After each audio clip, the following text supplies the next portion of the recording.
एक उपचुनाव दे चुका हो, ठीक ही बात है, फिर पप्पू और टप्पू में खत्म करते हैं। नाम का असर होता है, चच्चू ने वैसे थोड़ा नाम रखा। ठीक है, चच्चू भी शांत हैं, लेकिन समय आने पे अपना ओस दिखाएंगे। और हिंदुस्तान का पेट इतना बड़ा है, हमारी तो परंपरा है। अब गुरुद्वारा में जाइए, किसी मठ में, मंदिर में जाइए, लंगर फ्री में चलते हैं। कोई भी आएगा उसकी जाति नहीं पूछी जाती, पंथ नहीं पूछा जाता, क्षेत्र नहीं पूछा जाता, भाषा नहीं पूछा जाता। वो केवल इशारों से कर देगा। लोग सम्मानजनक ढंग से स्थिति मानकर सम्मान करते। ये भारत है। मान तुलना की पूजा करते हैं।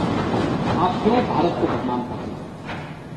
मुझे अफसोस होता है, आप भाजपा से लड़ते लड़ते भारत से लड़ने लगे। मैं एक वक्तव्य आपका दिखा रहा हूं, आपके समाजवादी पार्टी के अध्यक्ष का वक्तव्य है, और वो वक्तव्य है बहुत दुर्भाग्यपूर्ण वक्तव्य है। ये वक्तव्य है श्री अखिलेश यादव का। महोदय, उन्होंने कहा है कि हमारा देश कभी विकसित भारत नहीं बन सकता। तो देखो ना, ये क्या है? यानी एक राजनीतिक दल अपने देश के प्रति इतनी दुर्भावना रखता है, और इसलिए देश अब इस बात को कहने लग गया है कि अगर श्री राहुल गांधी की उपस्थिति भाजपा की जीत की गारंटी है, तो उत्तर प्रदेश में से अखिलेश यादव की उपस्थिति भाजपा की जीत।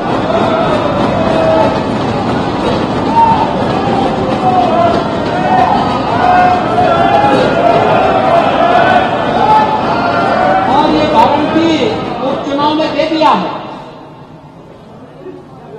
एक उपचुनाव दे चुका हो, ठीक ही बात है, फिर पप्पू और टप्पू में खत्म करते हैं। नाम का असर होता है, चच्चू ने वैसे थोड़ा नाम रखा। ठीक है, चच्चू भी शांत हैं, लेकिन समय आने पे अपना ओस दिखाएंगे। महोदय, मैं विनम्रता से कहूंगा कि महाकुंभ की राजनीति में अपनी बात को रखें, शालीनता के साथ, मर्यादा के साथ। लेकिन जो लोग जीवित हैं, अपने परिवार के साथ मिल रहे हैं, उनको मृतक मत। और पानी जी, आप तो इतने बुजुर्ग हैं, इतने वरिष्ठ हैं। हमारे यहाँ तीर्थ यात्राएं होती थी, लोग जाते थे, बड़े श्रद्धा के साथ जाते थे। हमारी आस्था है, कैसे आप इसको रोक सकते हैं?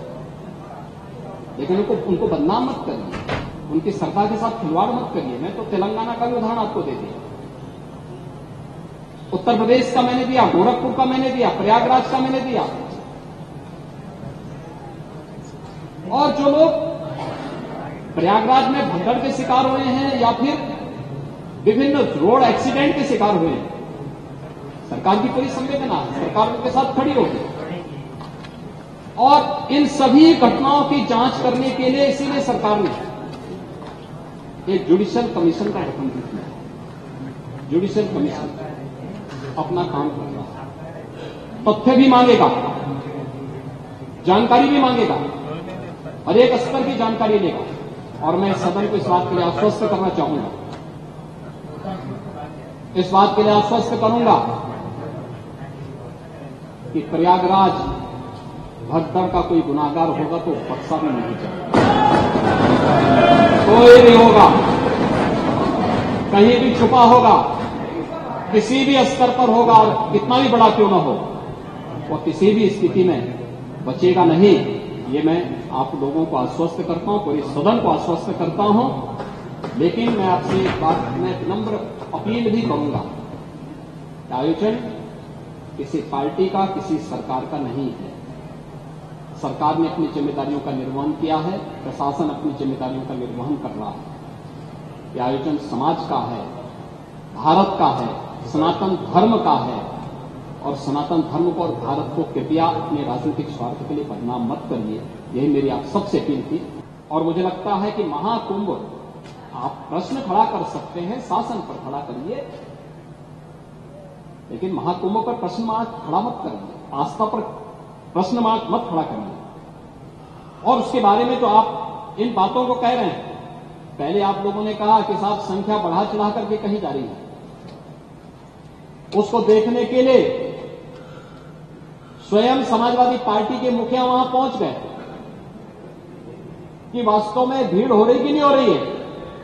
उन्होंने देखा तो अब कहने लगे, साहब भीड़ ज्यादा हो रही है, लोगों को पूरा स्नान करने का मौका नहीं मिल रहा, आप तिथि और आगे बढ़ा दीजिए। आप देखो ना, मैंने इसीलिए कल कहा था, एक दोहरा चरित्र है इन लोगों का। पहले विरोध करते हैं, अब कह रहे हैं तिथि आगे बढ़ा दीजिए। अभी चच्चू भी यही कह रहे थे। चच्चू कह रहे थे कि तिथि बढ़ा दीजिए। ये तिथि हम नहीं तय करते, ये तिथि नहीं तय, हम नहीं तय करते। चच्चू, ये तिथि ये मूर्त होता है, जो मैंने पहले भी कहा। आप हो सकता है कि उस स्तर को नहीं प्राप्त करेंगे, बगल में पानी जी से पूछ लीजिए।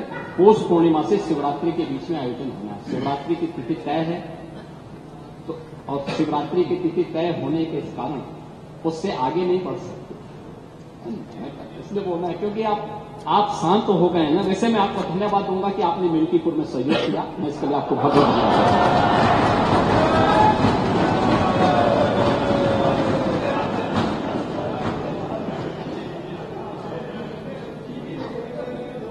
चच्चू को बोलो, नहीं, चच्चू उसमें भक्त से भाई,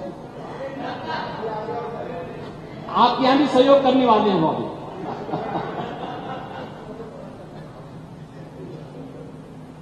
महोदय, ये महाकुंभ का आयोजन जो आदरणीय प्रधानमंत्री जी के मार्गदर्शन में, पूज्य संतों के सानिध्य में इतना विराट आयोजन बना है, ये एकात्मता का एक महाकुंभ है। और मैं आपकी परेशानी समझ सकता हूं, जो आपकी विभाजनकारी राजनीति है, जो आपकी जाति जाति के बीच में विखंडन करने की राजनीति है, इसका जवाब देश ने भी दे दिया और उत्तर प्रदेश ने भी दे दिया। देश ने हरियाणा, महाराष्ट्र और दिल्ली की विजय के रूप में यह जवाब दिया।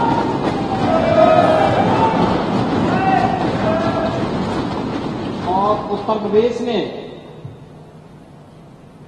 मेरापुर, गाजीपुर, कुंदरकी, खैर,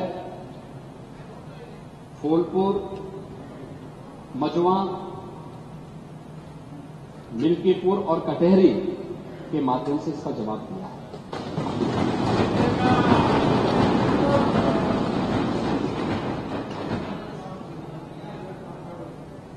पाणी जी, आपको प्रचार करने से किसने रोका?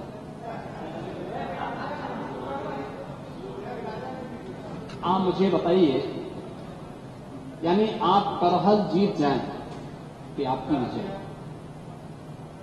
और अगर भाजपा कुंदरकी और कटहरी जीत रही है तो आप इसको स्वीकार करने को तैयार नहीं।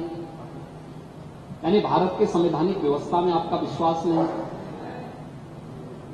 आप जनता का उपहास उड़ा रहे हैं। जो जनता जनार्दन वोट देने जा रही है उसका उपहास उड़ा रहे हैं, उसका अपमान कर रहे हैं। ये कहां की शोभा है? यानी ये, अरे अब देखिए, विषय आया था इसलिए मैं कह रहा हूं, क्योंकि चच्चू ने बात कह दी कि आगे तिथि बढ़ा दिया जाए, तो मैंने कहा बढ़ाने का वो हमारे ऊपर नहीं है। ये शास्त्रों की परंपरा है, शास्त्रीय गणना, शास्त्रीय पद्धति, ज्योतिषी गणना के अनुसार ही होगी। और ये पौष पूर्णिमा से शिवरात्रि, महाशिवरात्रि के बीच में होना है, तो उन्हीं तिथियों में होना है। वैसे चच्चू कहीं भी जाके स्नान कर सकते हैं, कोई समस्या नहीं, उनके लिए सुविधा रहेगी।